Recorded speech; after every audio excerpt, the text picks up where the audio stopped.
Olá, muito bom dia a todos. Eu sou a Renata Piassi, coordenadora pedagógica na Editora Moderna, e hoje estou aqui para iniciar esse 2021 com Guararema, município muito querido, parceiro nosso.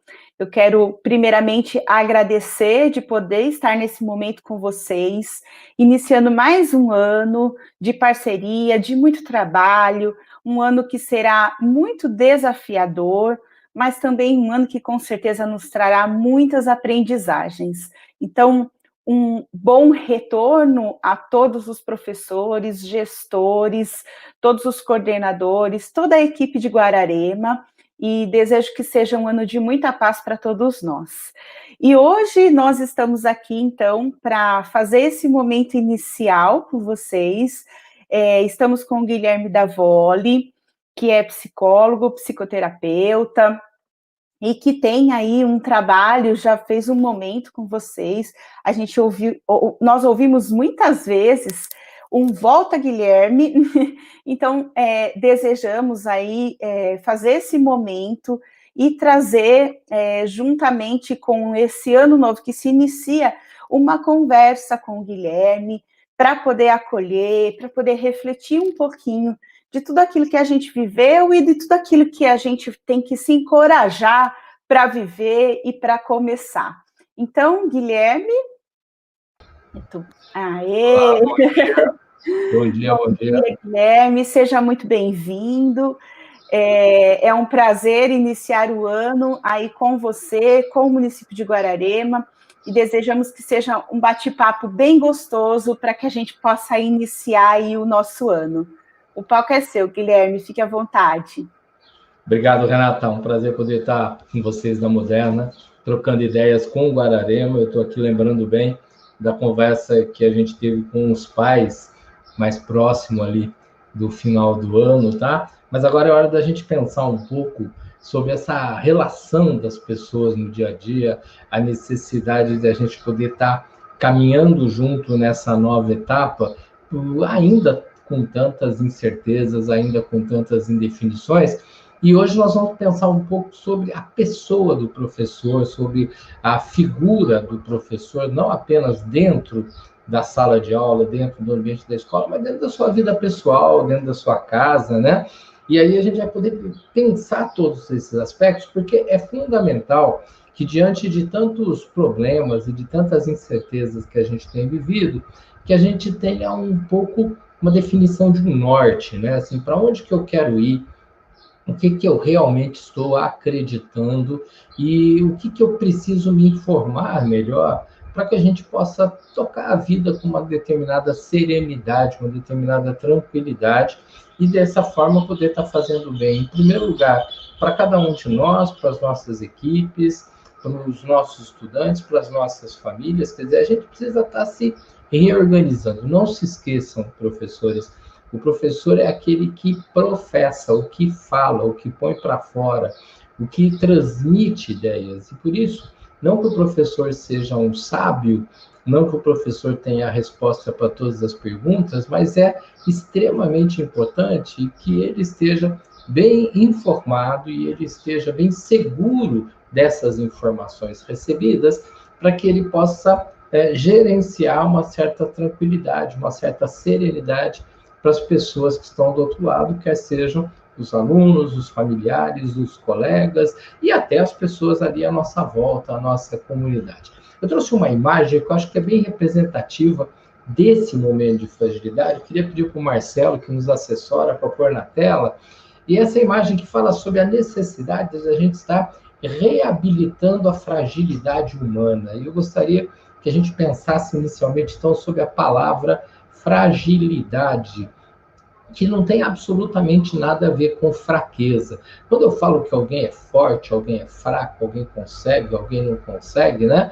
Aí nós estamos falando de coisas muito competitivas, quem é o vencedor, quem é o perdedor, tá? Mas quando eu falo de fragilidade humana, eu não estou falando de um sentido de fracasso, estou falando de alguém que não tem capacidade, de um perdedor. Só estou falando que ser frágil é uma característica do ser humano. Nós nascemos e morremos frágeis, o que não significa que nós não temos capacidade ou não podemos adquirir, muito pelo contrário, mas significa que nós precisamos do outro, da presença do outro, e o outro precisa da nossa presença para que a gente vá se fortalecendo. O ser humano, ele não é um super-herói, ele não é aquele que vai lá, faz e resolve. Ontem mesmo, assistindo o Super-Homem, né, na TV, aquela imagem de alguém que vem de fora com poderes fantásticos e tenta salvar e consegue salvar todas as outras pessoas. Isso no cinema pode ser muito emocionante, mas no nosso dia a dia, não, isso não é importante. Nós não somos os heróis da vida de alguém, nós não somos os super-heróis da vida de alguém, nós somos aqueles que, numa conjuntura, junto com as outras pessoas, a gente vai se fortalecendo e a gente vai conseguindo ter uma sequência de atitudes cada vez mais marcante, cada vez mais clara. Por isso que é legal quando a gente pensa na palavra contágio, ou mais especificamente, o contágio de emoções, o contágio emocional. A gente, durante esse ano de 2020, ouviu muito falar sobre contágio, contágio, contágio, mas eu gostaria que a gente começasse a discriminar duas palavrinhas aí. Uma é contaminação e a outra é contágio, tá? O que é você ser contaminado? Contaminado é quando alguma coisa te invade, e você não se abriu para ela, você simplesmente não queria, mas você foi atacado, você foi contaminado por uma comida que você não sabia que tinha um problema, você foi contaminado pela picada de um inseto que de repente te trouxe uma doença, tipo dengue, chikungunya, né? A contaminação, ela vem da poluição externa que me invade, ela vem das agressões que o mundo pode me provocar. E eu, sem perceber, eu sou levado. Então, isso é contaminação. Quando a gente fala em contágio, a gente está falando de trocas. E é um pouco diferente. O que é um contágio, então? Bom, se a contaminação é algo que vem sem que eu perceba e me ocupa, o contágio é algo em que eu me predisponho a estar aberto, né? Então é muito interessante eu parar para pensar a partir desse momento que vivemos, né?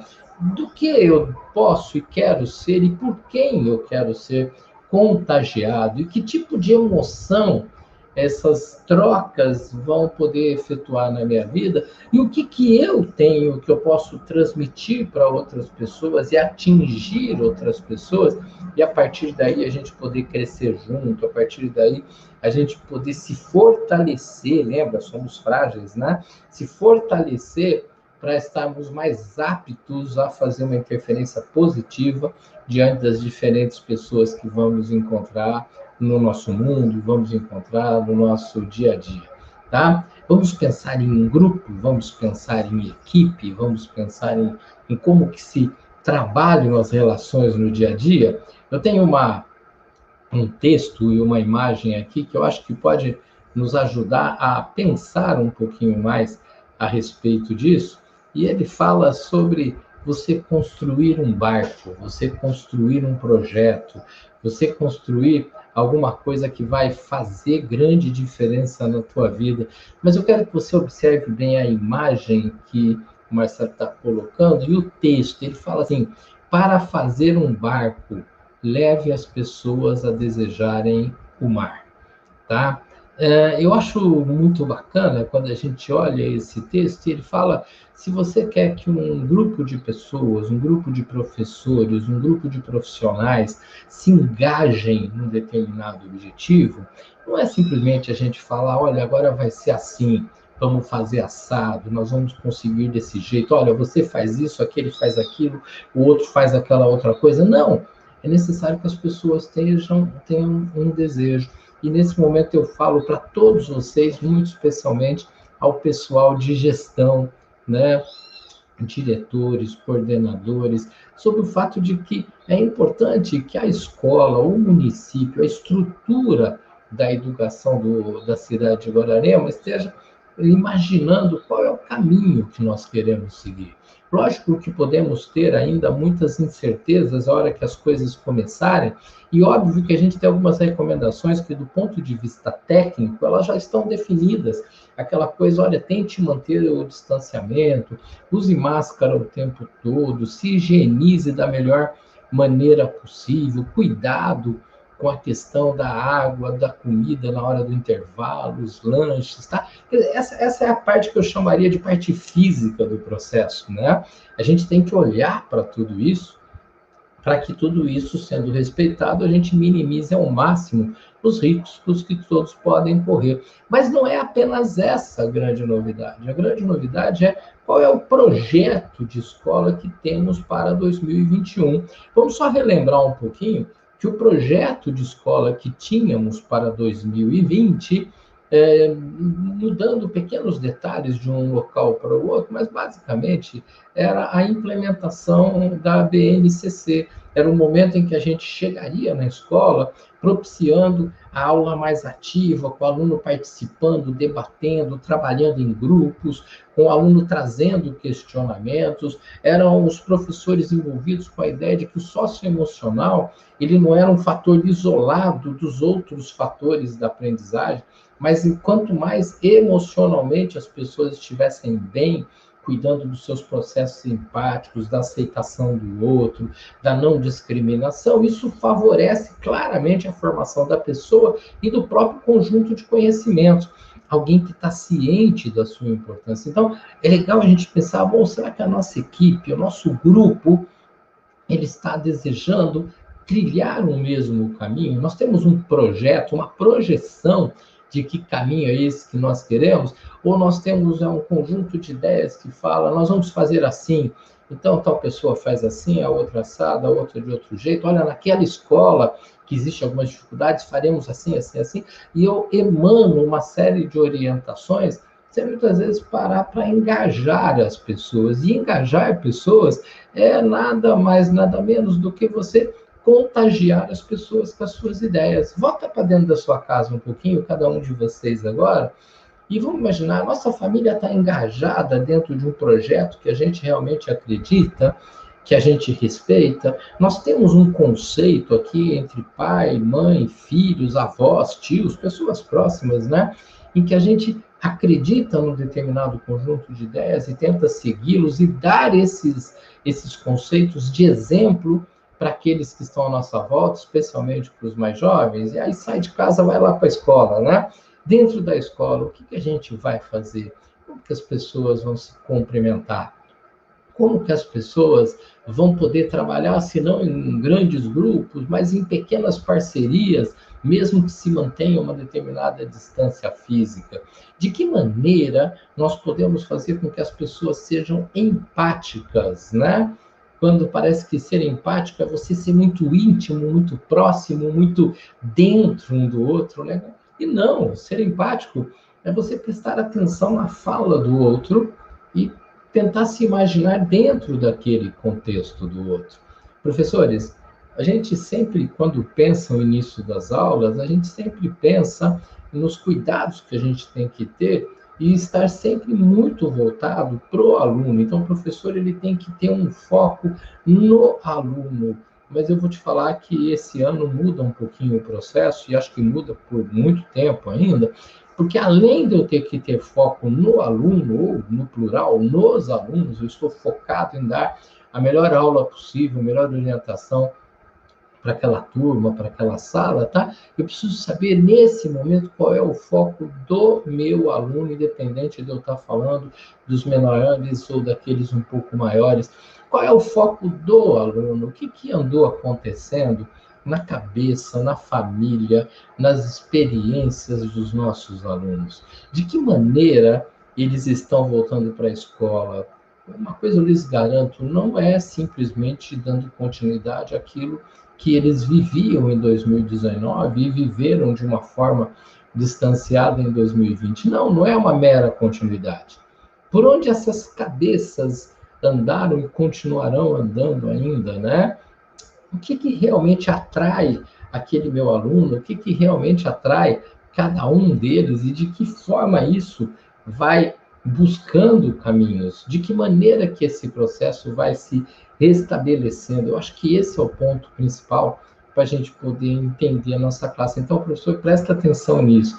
Você que já tem o foco no aluno, na sala, se você tem lá os seus 30, apenas um número de suposição, se você tem lá seus 30 alunos, eu tenho que saber por onde anda a cabeça desses alunos. E só existe um jeito de eu saber qual é o foco de alguém, é me aproximando, é conversando, é aproveitando lá o momento do corredor, é aproveitando as diferentes situações do dia a dia, para numa troca de experiências com eles, eu poder saber, sabe, do que esse aluno tem medo ou não tem medo, quais são as dificuldades que ele está percebendo nele nesse momento, com relação à leitura, à escrita, à matemática, à história, à geografia, tá? Ou, inclusive, qual é a dificuldade que o meu aluno está tendo de acreditar nele mesmo? Porque muitos dos nossos estudantes, eles estão voltando para a escola, estarão retornando para a escola com a sensação de que eles são menos do que eles eram quando saíram, de que eles perderam, ou talvez até acredite que eles não tenham a capacidade de acompanhar determinadas matérias. E nós sabemos muito bem que quando o ser humano fica descrente dele mesmo, ele começa a ser um desistente, ele desiste das oportunidades que surgem na tua vida. E isso acontece muito, inclusive, com a gente que é adulto. É nessas horas que é importante que a gente tente fixar um pouco mais as nossas ideias, tentando conversar um pouquinho com a gente. Olha que interessante, né?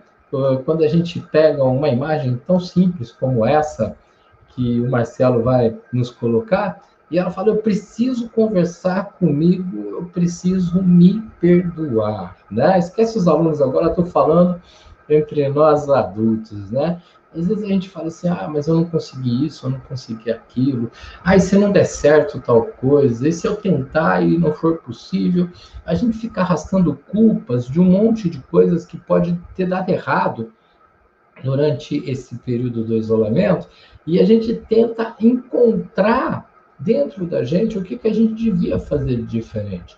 Uma questão é muito clara: esse período que nós vivemos e continuamos vivendo de isolamento, ele está aguçando as nossas emoções.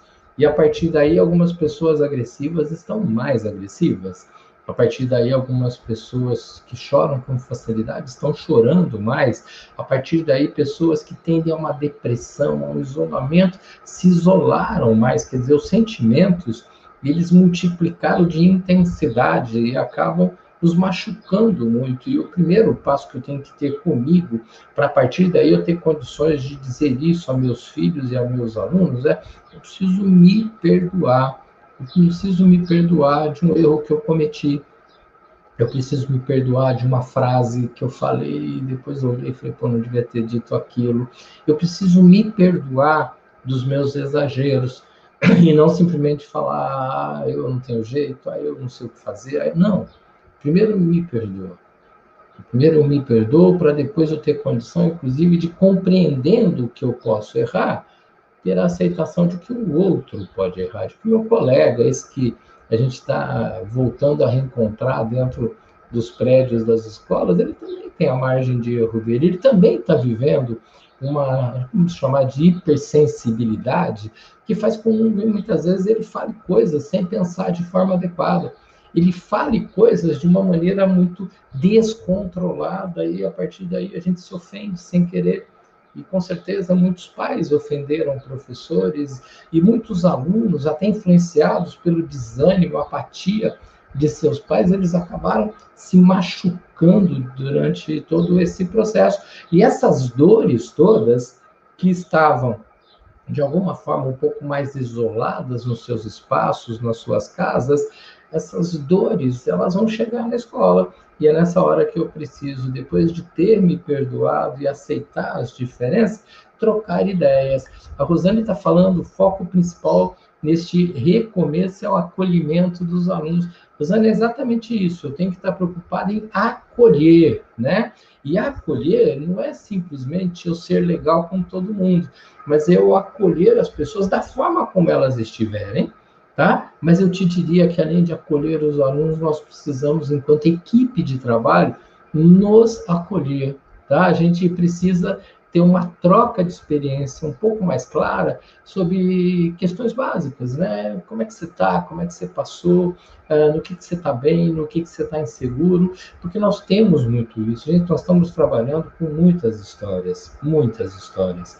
Na semana passada, nós perdemos aqui um dos tios da minha esposa, em razão da questão do Covid. Era algo que, a hora que intensificou o processo, os últimos dias, a gente já sabia que seria irreversível, a gente ficou esperando, né, a notícia do falecimento. Mas sabe uma das grandes dores que ficou, por exemplo, para minha sogra, até para minha esposa, não foi o fato de alguém ter morrido, que já é difícil, foi o fato de ninguém poder ter ido lá para dar um abraço, para dar um apoio para os entes, para a esposa e para os filhos e para os netos dessa pessoa que faleceu. Ficou tudo à distância. Tipo, cara, eu estou devendo essa visita, eu estou devendo esse apoio. Quando eu estava na dor, vieram me acolher e eu não fui acolher o outro. Então, o acolhimento, ele tem que ser exercido na sua essência.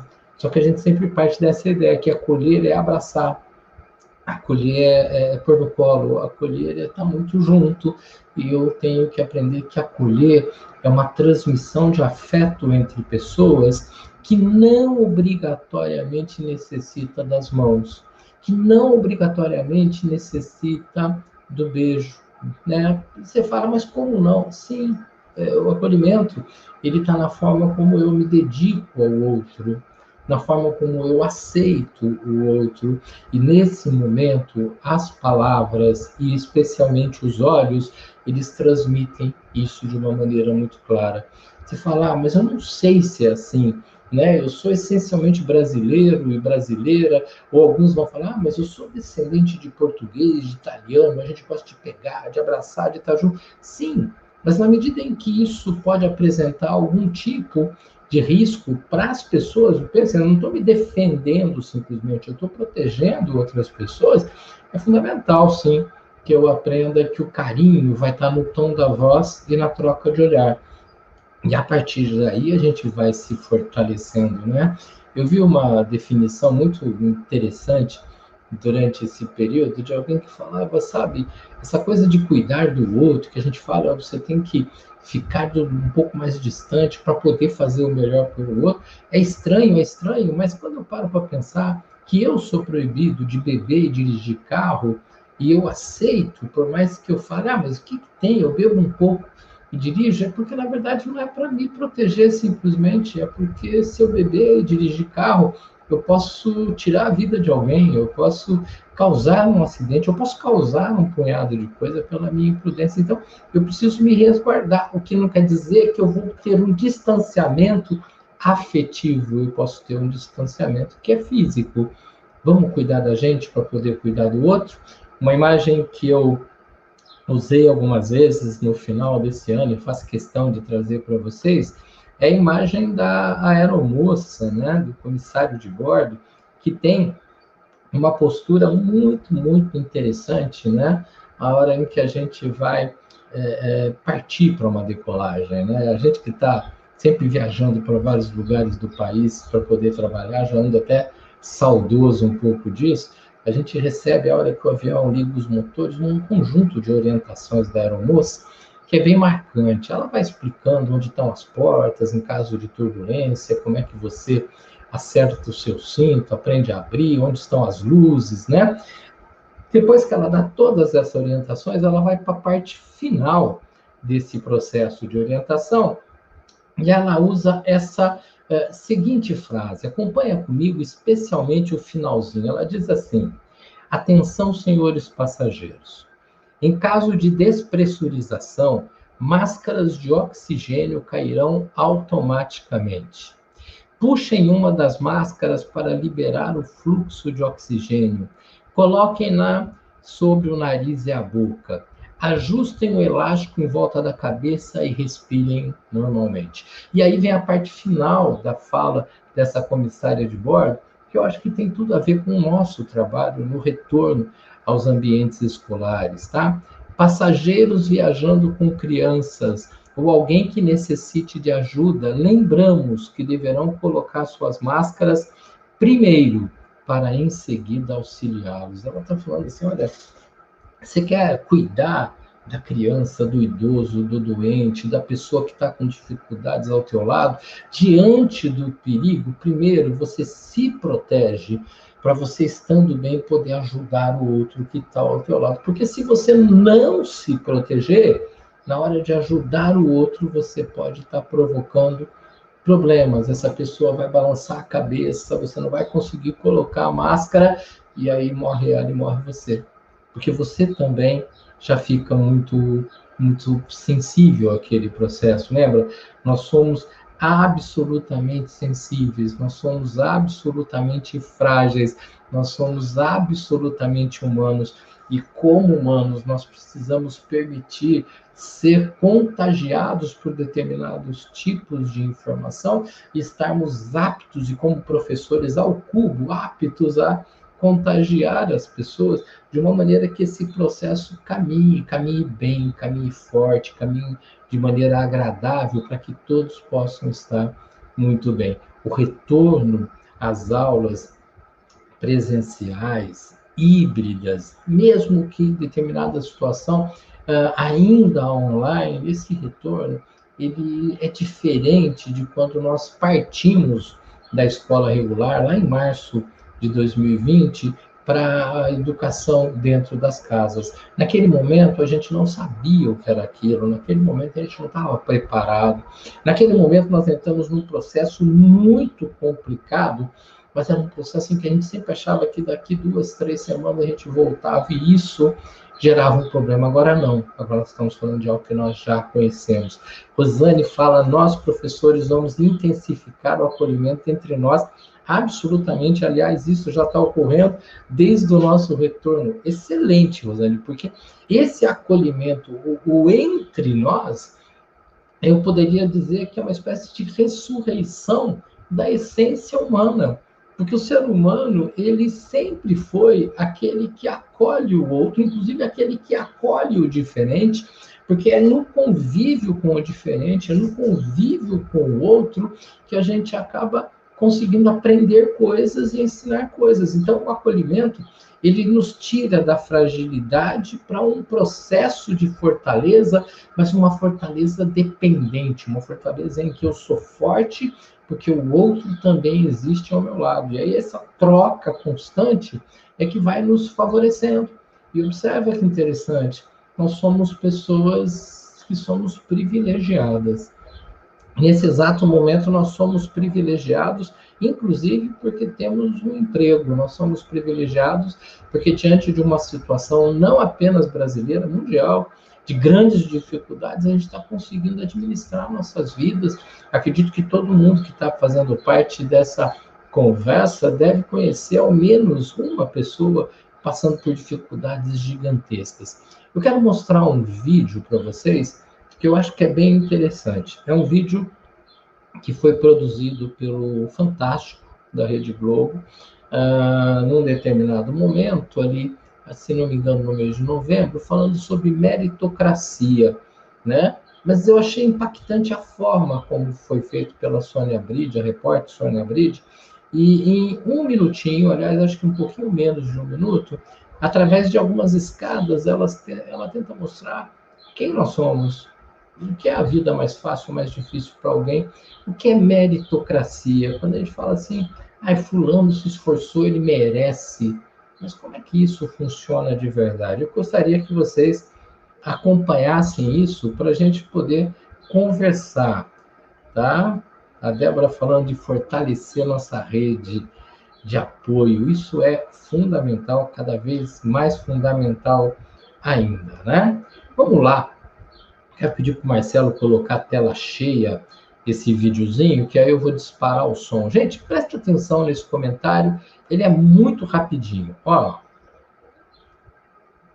Para diminuir a desigualdade, é preciso primeiro reconhecer que não é só uma questão de mérito.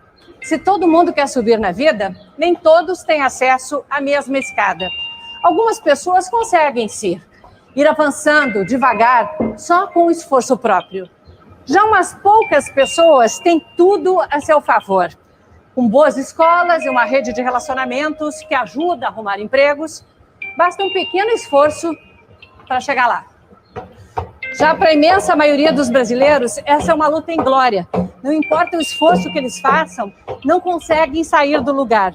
É preciso remover essas forças que ficam sempre jogando eles para baixo. Eu acho esse pequeno vídeo simplesmente fantástico. Ela tenta mostrar que algumas pessoas precisam subir escadas e as escadas são longas e na medida que você se esforça, degrau a degrau, você vai crescendo. E muitos de nós cresceu dessa maneira. Outros tiveram facilidades, o que não quer dizer que a vida foi melhor, simplesmente aconteceram as facilidades, tendo uma condição financeira melhor, uma condição de saúde melhor, uma família que apoiava mais, tendo espaços para poder crescer e nos dias atuais tendo tecnologia para auxiliar. Então esses têm chances maiores de mais rapidamente chegar lá em cima, mas para a grande maioria dos brasileiros, como ela mesma cita no vídeo, é como se você tentasse subir uma escada rolante que está descendo, e aí você quer subir, ela te joga para baixo. E muitas vezes esse é o histórico dos nossos alunos, se não de todos, talvez de uma maioria deles, né? De querer crescer, mas ter dificuldades, porque às vezes não tem familiares que possam auxiliar em casa, porque não tem, eles não vêm de um preparo escolar nesse sentido. Algumas vezes porque até a família poderia apoiar, mas é uma família que está desanimada, desestruturada, conflituosa, e aí o nosso aluno passa por um jogo de comparações, de um bullying muito perigoso, que é o bullying da própria família, ele tem medo, ele se acha menos. Como é que a gente faz para resolver essa questão? Nós precisamos voltar a falar em acolhimento, e é isso que vai caminhar. A Aline aqui, ela vem em cima do comentário da Rosane, falando, já estamos bem engajados desde o retorno no ano passado.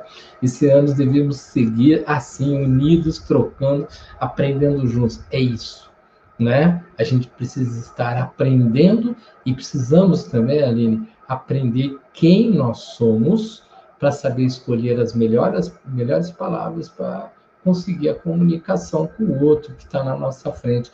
Nós precisamos estar, sim, trabalhando de forma assim muito marcante nessa parceria profissional que nos é oferecida no dia a dia. Coloca para mim, Marcelo, uma imagem simples, né? A necessidade de bom relacionamento no contexto educacional.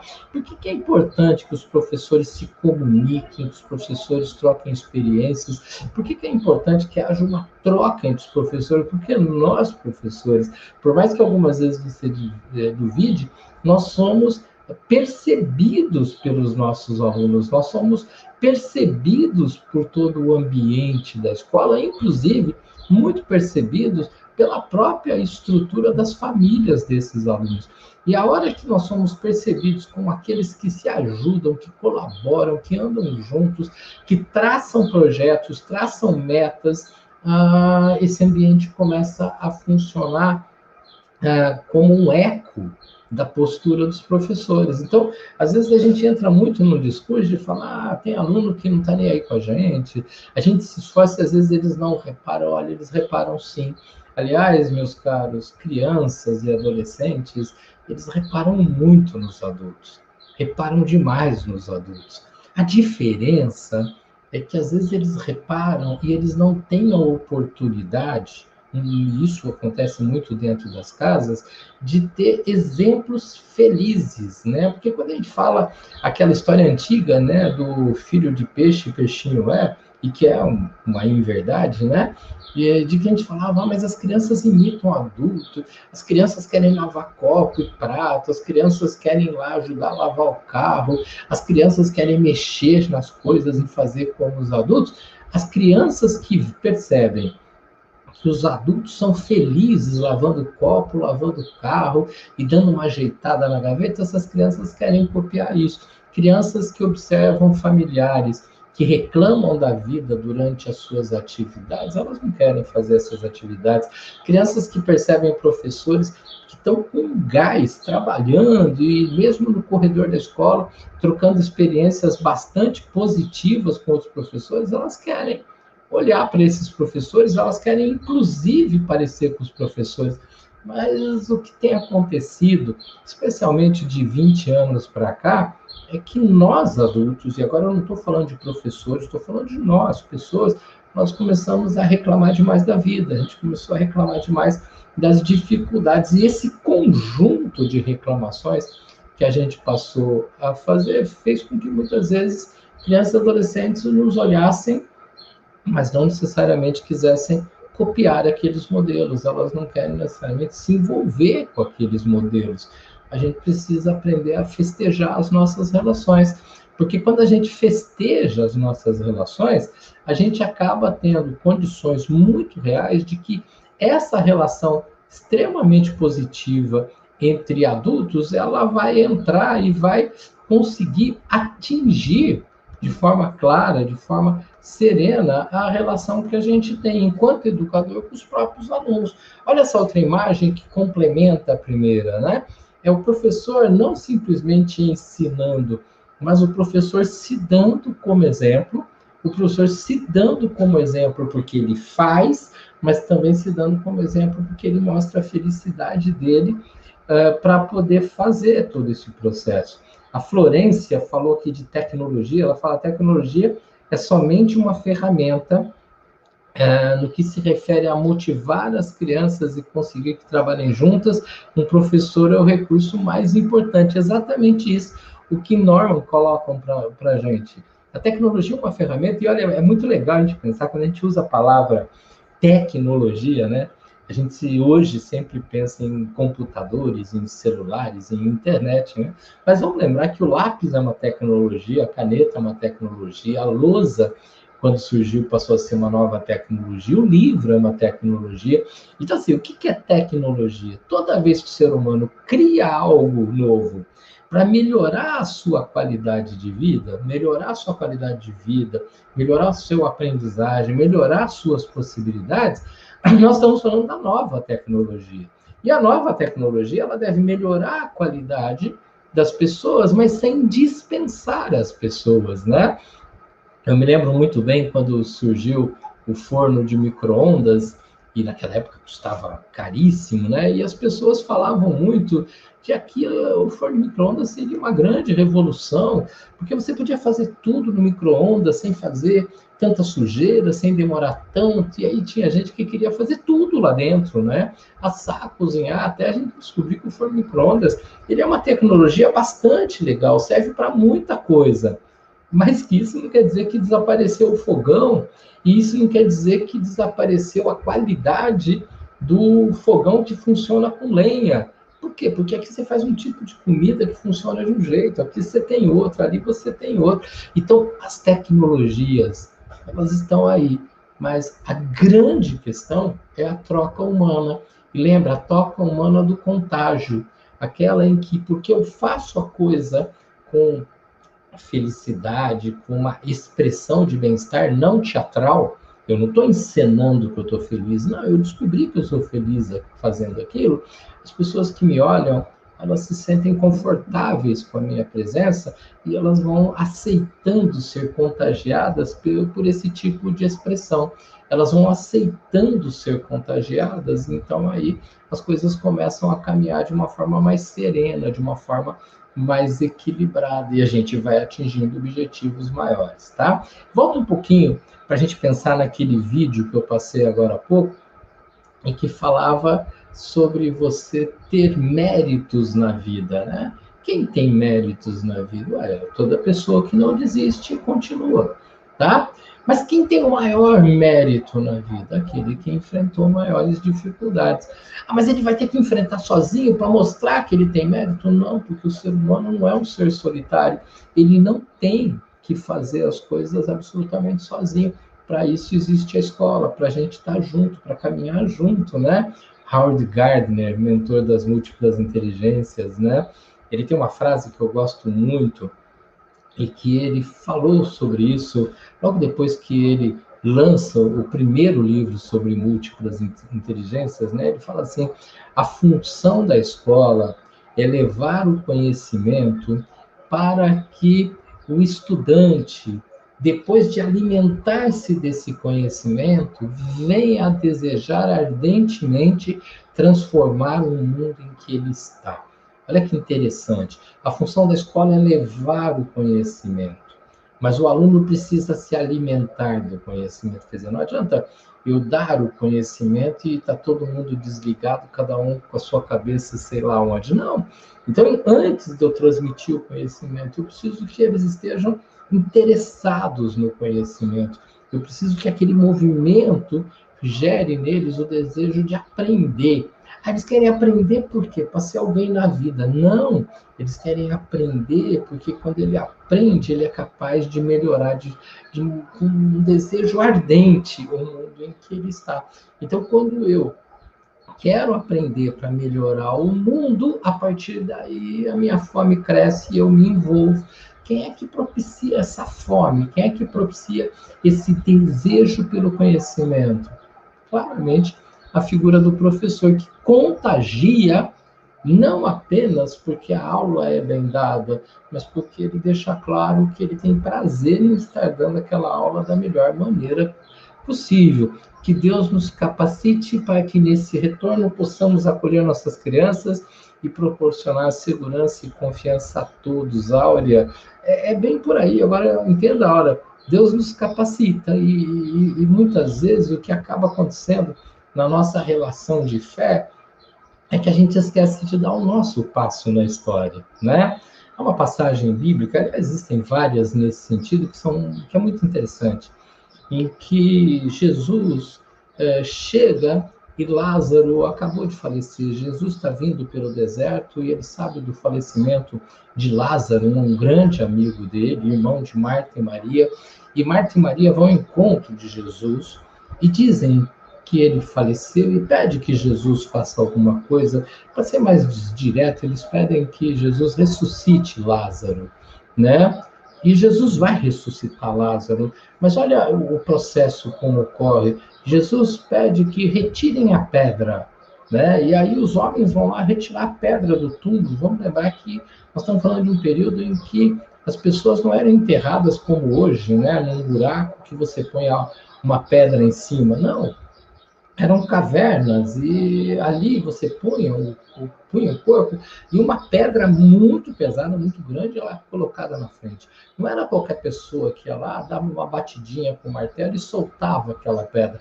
Você precisava de gente forte, às vezes até um boi, cavalo, para ajudar a puxar aquela pedra. É um grande esforço para tirar a pedra. Jesus fala, retirem a pedra. E eles vão lá e depois de muito esforço eles retiram a pedra. E aí Jesus diz para Lázaro sair e Lázaro ressuscita. Fica para a gente um questionamento, opa, que legal, Jesus fez por Lázaro, Jesus ressuscitou, mas por que Jesus pediu que retirassem a pedra, se a partir do poder de Deus ele poderia ter feito Lázaro ressuscitar e aparecer do lado de fora do túmulo, ou ter aparecido até na sua própria casa, não precisaria retirar a pedra, mas é como se Jesus falasse assim, olha, peça o que você quiser, mas faça a tua parte.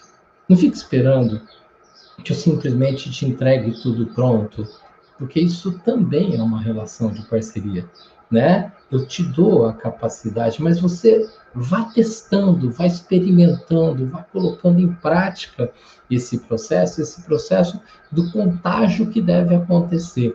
Eu vou colocar para vocês duas imagens que se completam e que ajudam a gente a pensar, né, nessa situação de contágio. O Marcelo vai colocar para a gente aí o primeiro, né, que é um bate-papo do Garfield, né, em que a pessoa chega e diz para Garfield, a alegria é contagiosa. E o Garfield, mantendo aquele rosto de não estou nem aí para nada, ele termina dizendo, eu sou imune. eu não quero ser contagiado pela tua alegria, pela tua esperança, eu não quero ser contagiado pela tua empatia, eu não quero ser contagiado. E, infelizmente, se você fizer um levantamento aí dos últimos meses, inclusive fora do grupo que está ligado com você na escola, na Secretaria de Educação, você vai perceber que isso é muito comum, né? Pessoas que muitas vezes elas simplesmente não querem ser contagiadas. Elas falam, eu penso assim, pronto. Eu sou assim, acabou. Não adianta você querer que eu seja diferente, tá? A pessoa não quer receber um apoio. Você fala, então eu desisto dessa pessoa. Não, você não desiste. O que a gente precisa é tentar descobrir um pouquinho qual é a melhor maneira de falar com aquela pessoa, qual a melhor maneira de falar com aquele aluno, a melhor maneira de falar com aquela família que está desanimada, a melhor maneira de falar com um colega da gente que de repente não está bem. E eu vou te falar que a melhor maneira da gente falar com alguém é primeiro a gente ouvir bastante, para a gente saber quais são as palavras, quais são as ideias, e a gente não chegar tentando impor as nossas ideias, mas principalmente tentando ajudar essa pessoa com as expressões dela a interpretar esse texto. Eu queria pedir para o Marcelo colocar de volta aí o comentário da Valéria na tela. Obrigado.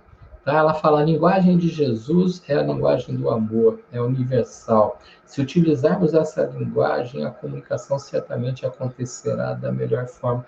Valéria, eu concordo plenamente com o que você está falando, mas gostaria de dizer para aquelas pessoas que não são cristãs, ou até aquelas pessoas que se colocam como ateus, que se você não consegue ver na Bíblia essa expressão da palavra de Deus, então veja na Bíblia como mais um livro extremamente importante da nossa história, tá? Em que nos traz reflexões muito sérias sobre a atitude humana.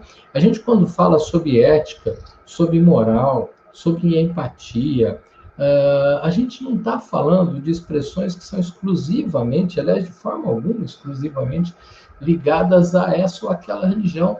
Nós estamos falando de coisas que a sociedade no mundo trabalha há muito tempo. Ética, moral, cidadania são valores fundamentais e a troca de ideias é cientificamente comprovado. Então, vamos lá, vamos contagiar pessoas a partir da importância de todos unidos criarem uma força, e essa força nos dá uma condição muito melhor, uma resiliência muito maior, para que a gente possa enfrentar as próximas dificuldades que possamos encontrar na vida. Aliás, vamos lembrar que muito antes do período da pandemia já encontrávamos um monte de dificuldade.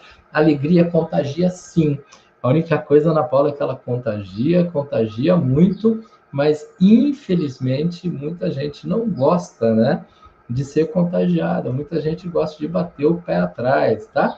Mas na contramão da história do Garfield, eu gostaria que vocês olhassem para essa outra história, né, extremamente verdadeira, do Pat Adams, que depois deu nome ao filme, em que ele, de forma genial, e Pat Adams revolucionou muito da medicina no planeta inteiro, quando ele começa a mostrar para as pessoas que o bem-estar das relações afetivas fazia com que as próprias doenças físicas, processos pós-cirúrgicos, processos graves, eles fossem melhorando conforme a pessoa se sentia acolhida, porque parece que ela arranja mais força para enfrentar a dificuldade. E durante esse período forte da Covid, vivendo entre nós, a gente tem assistido vários relatos de pessoas que, conforme se sentiam acolhidas pelos enfermeiros ou até pela família através do celular no hospital, elas conseguiam uma reabilitação mais rápida. Pat Adams fala, comprimidos aliviam a dor, mas só o amor alivia o próprio sofrimento.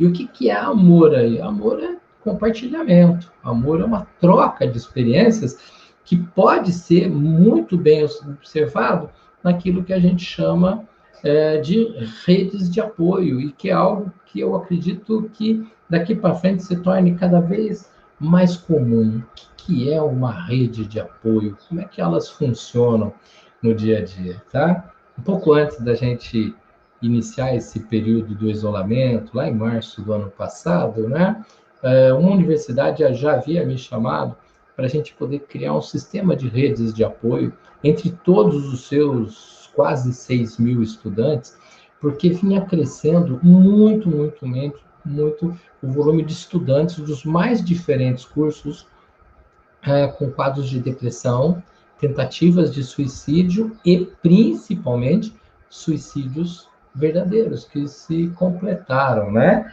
E que um dos detalhes mais marcantes era que os alunos tendiam primeiro a se isolar. Eles iam se isolando ou sendo isolados por colegas. Observe, eu não estou falando de crianças, eu estou falando de jovens que já estão dentro da universidade, muitos, inclusive, muito próximos de se formarem, e o crescimento desse vazio, dessa solidão, vinha acontecendo. E aí nós começamos a montar um sistema de redes de apoio, mas que, em razão da pandemia, ele foi suspenso e ficou para ser implementado agora esse ano, não sabemos ainda em que momento.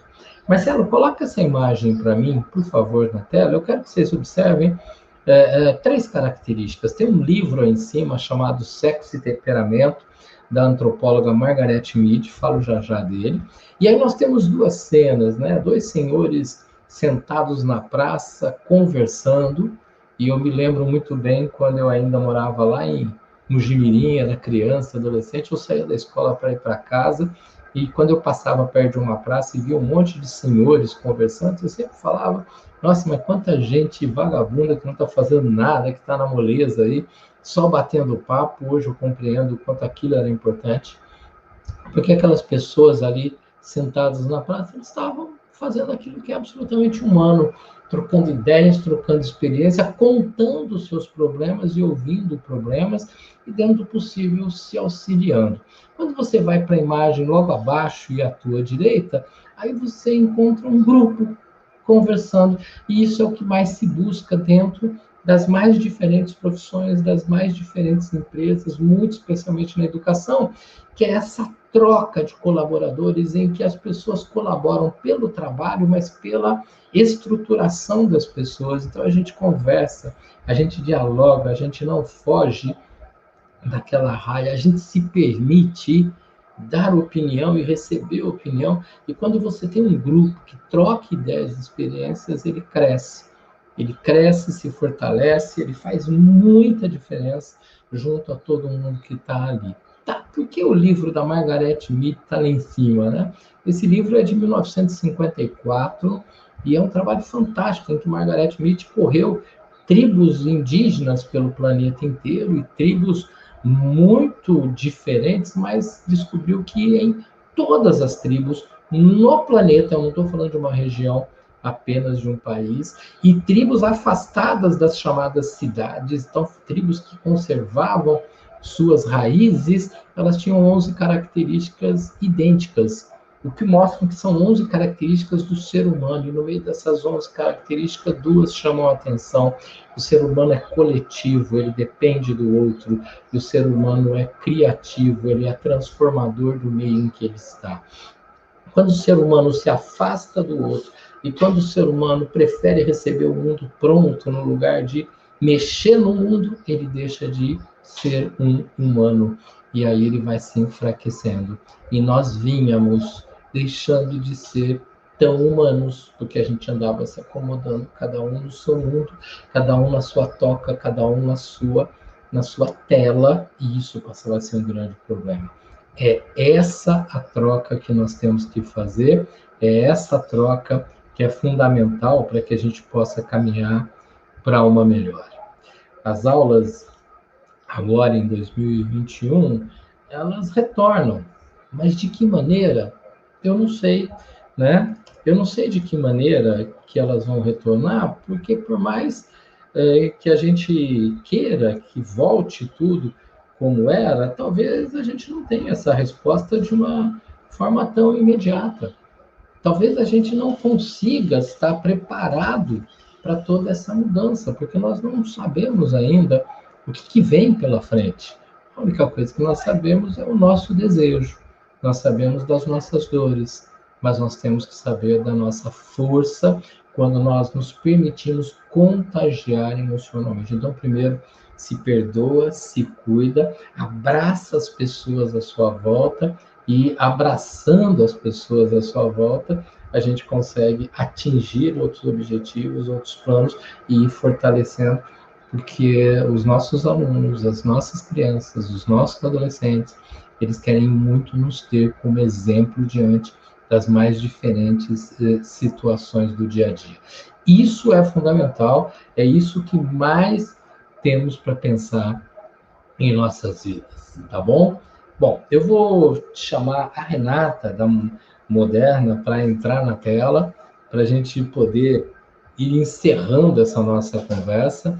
Eu gostei muito de poder trocar ideias, acompanhei uma série de comentários que foram feitos, agradeço muito a todos vocês que puderam colocar, e fico aqui numa oportunidade de poder estar passeando por Guararema e trocar uma ideia presencialmente com todos vocês. Tá ok?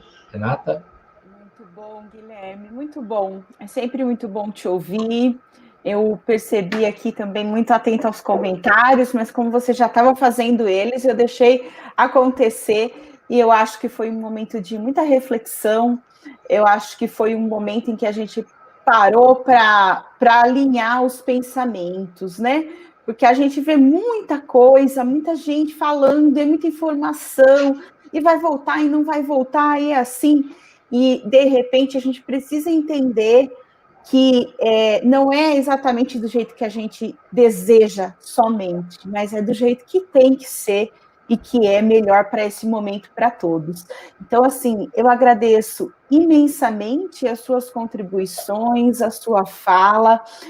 Aqui nós tivemos comentários maravilhosos, todo mundo acompanhando e muito feliz de poder ter acompanhado esse momento que é curto, mas que fez a gente refletir muito. Muito obrigada lá, Aline. Nos tornamos seu fã desde a live com os pais, Guilherme. Muito obrigada. Isso é bom. Que bom, que bom. A gente tem aí a oportunidade sempre, a Aline, todos os que estão colocando, a Eliana, excelente reflexão, a Rosane colocando gratidão. A gente tem sempre aí a porta aberta com o Guilherme, com a editora, vocês saibam que a gente está sempre, quer estar e estaremos sempre pertinho de vocês. Então, Guilherme, novamente, o meu muito obrigada, em nome da Editora Moderna, em nome do município de Guararema, estamos todos muito felizes e obrigado por esse momento. Eu que agradeço, um abraço enorme a todos e fiquem com Deus. Que bom. Você também, Guilherme. E, o Marcelo pôs mais uma frase aí. Sim, Jean Paul Sartre, isso é legal, né? Legal. O mais importante de tudo não é o que fizeram de você, mas o que você vai fazer com o que fizeram de você. Eu acho que esse é o nosso próximo passo agora para esse 2021. Valeu! Muito bom, Guilherme, muito bom. Que a gente consiga fazer da gente, primeiramente, e de todos os que nos rodeiam aí, um importante instrumento para que esse trabalho, para que as nossas crianças e para que a educação seja vencedora em meio a tudo isso. E já somos. De sobreviver nesse ano, de ter fôlego para começar de novo, isso já é uma grande vitória. Guilherme, muito obrigada. Eu também vou aqui me despedindo do município de Guararema nesse período da manhã. Teremos mais um momento à tarde, né? Para quem não pôde assistir de manhã. Então, eu quero agradecer a parceria, desejar aí a todos um excelente retorno e que possamos estar juntos em muitos momentos. Obrigada à Secretaria de Educação, a toda a equipe, aos professores que nos recebem com muito carinho, com muito amor, gestores, estamos juntos. Pessoal, um bom dia a todos e até a próxima.